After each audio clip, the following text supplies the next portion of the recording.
Hello and welcome to another video. In this one I'll be covering the now 2 months long Ukrainian offensive in the Zaporizhzhia front, what has happened so far, an overview over all of that, and what is going to happen next. So this is going to be my recap and my prediction to the Ukrainian summer offensive. So starting out, what offensive are we actually looking at? So far throughout the month of June and July, and the start of August and is ongoing, is a Ukrainian summer offensive. It is one that I've been talking about for a very long time. Everyone was saying spring offensive. I knew it was going to be a summer offensive because the weather would not allow it in the spring. So now here we are in the summer. The offensive has been going on since the 4th of June and it is now the 3rd of August. So there is a very long ongoing Ukrainian offensive. So far, this offensive has not achieved much. As you're going to be seeing through this recap, this is all the Ukrainians have managed to gather so far after 2 months of fighting. So what are the prior requirements for this offensive? So far we have seen them launch attack after attack, and through this offensive we are seeing that the Ukrainians are sending all of the forces they have prepared with the help from the NATO countries. They have received 67,000 Ukrainian troops to launch this offensive, who have been trained in Western countries, in NATO countries. They've received hundreds of Western tanks. They've received tons of equipment, artillery equipment, air radars, UAVs, everything you need for this offensive except for airplanes. Although the Russians seems to have a 7-1 firepower advantage according to various sources, both on the pro-Ukrainian and the pro-Russian side, so it seems to be a well-acknowledged fact. However, how it has developed through the conflict, I'm not sure, but the latest information is that they stand by it. Russia has somewhere around a 7-1 firepower advantage. As for the amount of personnel on both sides, it is somewhere equal on that as well. Both sides have about 100 to 150,000 troops concentrated on the Zaporizhzhia front. So the amount of troops and equipment on the Ukrainian side right now, as of the start of the offensive on the 4th of June, is approximately 150,000 soldiers, with the necessary equipment for these soldiers concentrated by and throughout the front line from Kamyanke in the west to Velyka Novosilka in the eastern border of the Zaporizhzhia Oblast. So in this zone alone, all of the forces prepared for this offensive is concentrated here. The Russian side have prepared layer after layer after layer of defenses. In these defenses there are multiple tank ditches, there are heavy and long lines of trenches, there are individual trenches spread across the front line ahead of the defensive lines. They have anti-tank dragon teeth, they have so many different elements of defense. They have huge minefields that are spread across the whole front. All of these were prepared from the end of the Kherson and Orikhiv offensives from last year and have proceeded until now. Across the whole front line, the Russians have built these defenses, but they are mostly concentrated on the Zaporizhzhia front to prevent the Ukrainians from cutting the land bridge of Zaporizhzhia into two, cutting off the supplies to Crimea through the land, and making the Kerch bridge the only supply line for Crimea, so that if the Ukrainians destroy the Kerch bridge, which they have had numerous attempts at doing, then they would be able to completely cut the supply to Crimea except by ship, and they have anti-ship harpoon missiles, which would then completely cut off all and any supplies to Crimea, which would allow them to then take control over the peninsula. So that is the capability of the Ukrainian army, and that is the objective of the Ukrainian army. How has the offensive itself gone? From the start of it till now, this is the recap of what has happened so far. So taking a look at that, we have the recap going here from the source of Deep State map. It is a very accurate pro-Ukrainian source map, and through this we can see that from the start of the offensive, the Ukrainians were attacking from multiple directions. They were attacking in the northeast by the border between Zaporizhzhia and Donetsk by Velyka Novosilka in the Vremelsky Ledge area.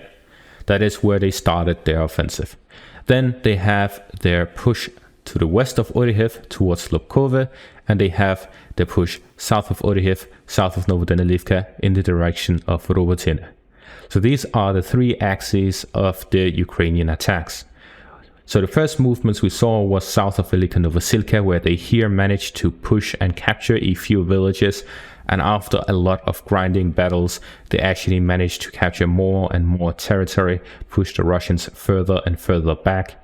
Meanwhile, in the south of Orikhiv and by the Lobkove area, the Ukrainians were slowly advancing, but not much. They had heavy minefields to go through, a lot of Russian defenses and natural barriers. As for the Velyka Novosilka area, the Ukrainians pushed and pushed and pushed, slowly but surely grinding away at the Russian army and pushing further and further. But in the meantime, the Ukrainians were taking heavy casualties through all of this. We were seeing heavy casualties on the Ukrainian side, especially of armored vehicles in the first 2 weeks.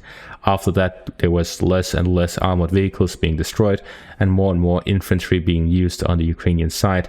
They were sending infantry waves through the forest lines, trying to advance through those areas, while the Russian forces were just sending a lot of artillery at the Ukrainian positions, sending airplanes, helicopters, especially the Ka-52 Alligator helicopter, a lot of artillery. They had heavy minefields, which made it very difficult for the Ukrainians to advance through those areas. However, going away from this general overview, we now go to focus on the specific areas, starting out with the Velyka Novosilka area. Here we see that the Ukrainian forces started in the east. They were actually attacking the direction of Novodonetsk. They managed to capture the village. After that, they were pushed back. Then came the main push by Velyka Novosilka. They managed to capture the village of Neskushne and Blagodatne. Then they switched westwards towards the Priotne area, trying to push the Russian forces away from the initial stages. They were then met with heavy resistance from the high ground from the Russian positions. They then focused back south of Velyka Novosilka, storming towards Urushaine and Tsaromayovsk, where they then started a month-long battle over these areas. Then they started pushing all throughout the front line, trying to separate and spread out the Russian forces, while launching wave after wave of their own assaults on the Russian positions. They managed to capture the heights to the west of Blagodatne and Neskushne, which then allowed them to focus more of their forces towards Urushaine and Staromayovsk. Heavy fighting continued, and they managed to cross through the river lines north of Priotne, allowing them to then have full control over the heights west of Blagodatne and solidify the control over the village of Blagodatne. They then pushed further and further southwards as they tried to gain the heights to the west of Tsaromayovsk and Urushaine, allowing them to attack from multiple directions, so the Russians weren't prepared with their pre-installed destination and coordinates, allowing them to hit the Ukrainians as soon as they appeared. Now they were able to fight heavily for Tsaromayovsk, allowing them to get a foothold within the village, and they are also closing in on Priotne. And after heavy fighting throughout all of this time, they finally managed to capture the village of Tsaromayovsk, and through all of this fighting they took heavy casualties with lots of equipment lost. Then we move on to the Orikhiv front, where we see both the Battle of Robotyne and also around the Lobkove area. So starting out, we first saw movement to the east of Orikhiv, where we saw the initial Leopard and Bradley parking lot, as they call it. It is the area where the Ukrainians lost a lot of Leopards and Bradleys on the very first days of the offensive. It took them a while to start actually capturing some territory, but after this a small while they managed to enter Lobkove. They started advancing south of Novodanilivka. This is where they started focusing their main bulk of their forces. They sent convoy after convoy, all company sized, with approximately 10 armored vehicles and 100 soldiers, wave after wave, multiple times a day, every day, throughout the whole time of the offensive in both of these areas. And after continuous grinding, where they took heavy losses through trying to go through these minefields, trying to break through the Russian positions, and the Russians just kept sending reinforcements to these parts, trying to prevent the Ukrainians from advancing through, and they were able to hold them back through the use of heavy minefields, which prevented the Ukrainians from breaking through. And through all of this time, again, they were taking heavy losses trying to break through the Russian defenses that they've been preparing for over half a year. And this again shows the 7-1 firepower advantage to the Russians. They have this massive firepower advantage. So if the Ukrainians are unable to just blitz through like they did in the Orikhiv front, it is very difficult for them to actually succeed with this offensive.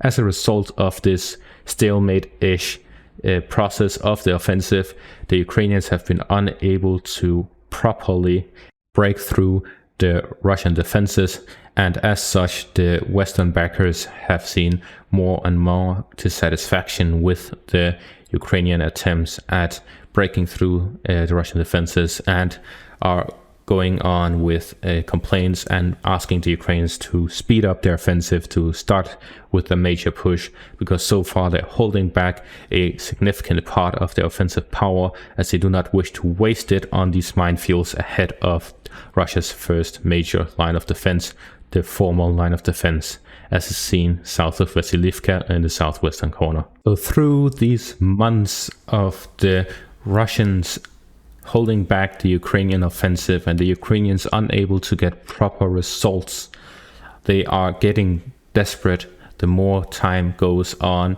and the less they have achieved.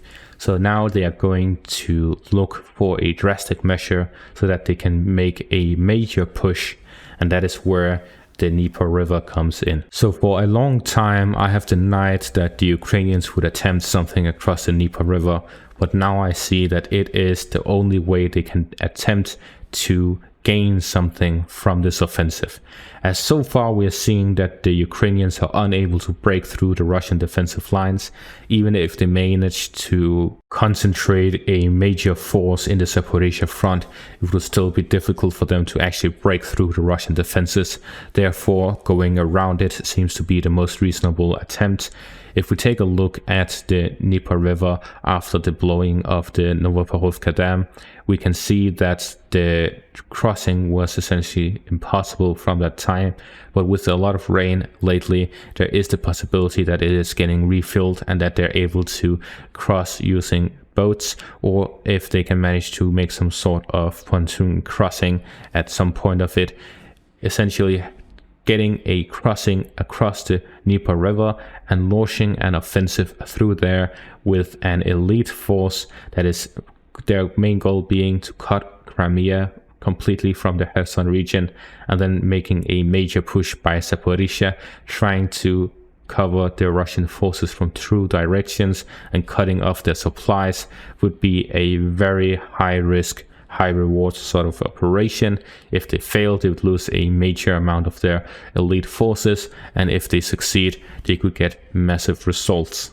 So it seems that the Ukrainian goal for this offensive is still to cut off the land bridge. They're not going to haggle with that goal. They want to achieve it no matter the cost, to the point where they are willing to sacrifice everything they have of offensive powers with the goal in mind of capturing that. However, it seems to be more and more unlikely as time passes on, as they have more and more losses and less offensive power, with no end in sight to the Russian defenses. They have so far been unable to break through the first line of defense of the Russian forces.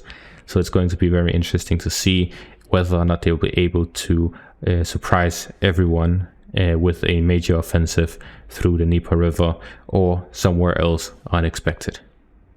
And that is going to be all for this video. Thank you all for watching and have a great day.